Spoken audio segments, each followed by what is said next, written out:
Procedures and routines for the beginner.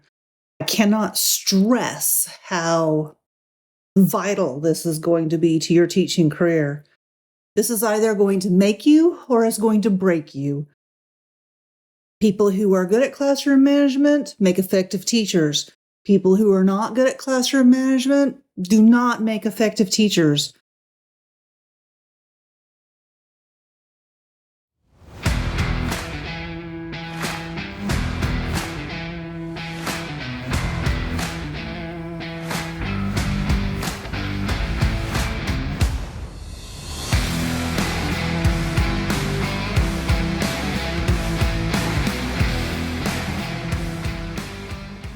We're going to start small, and then we're going to build up your ability to do more and more sophisticated things. We're going to start adding tools into your toolbox, if you will.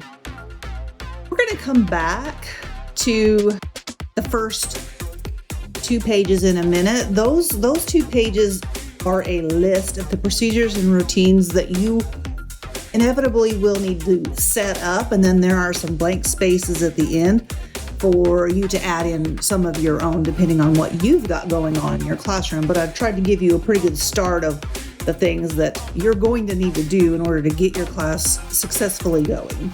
But let's skip that for just 1 minute. I'm just going to take you really quickly through what the processes are, or the steps are, for setting up procedures and routines. And here's how the process goes.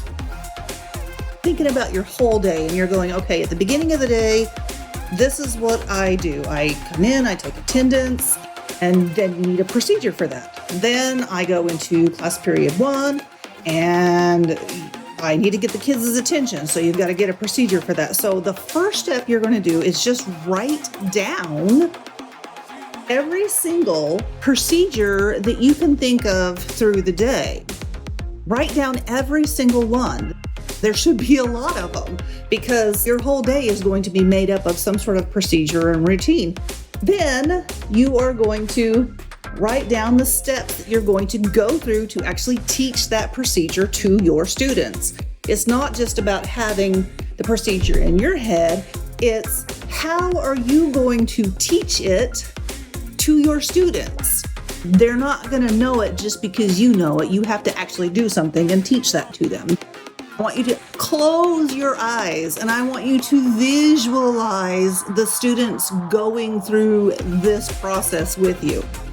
This is so vitally important, because I can't tell you how many times I would be setting up a procedure for my classroom, and when I closed my eyes and I took a minute to visualize, okay, the kids are lined up at the door, they're going to come in, and what I want them to do is to sit down without talking, and I want to be able to take attendance.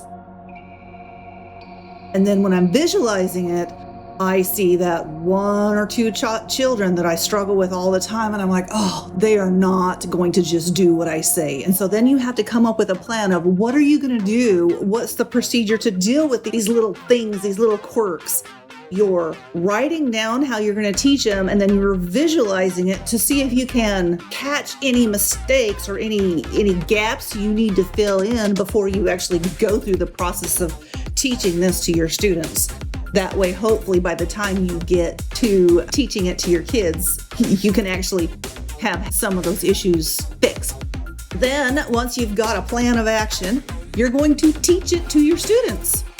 As you're teaching these procedures and routines to your students, you're going to find that, oh, that didn't work, or, oh, that worked really well, and you're going to jot down some notes on how that went for you. And then you're going to use those notes to revise your teaching steps and fix the procedure. Let's go through that again.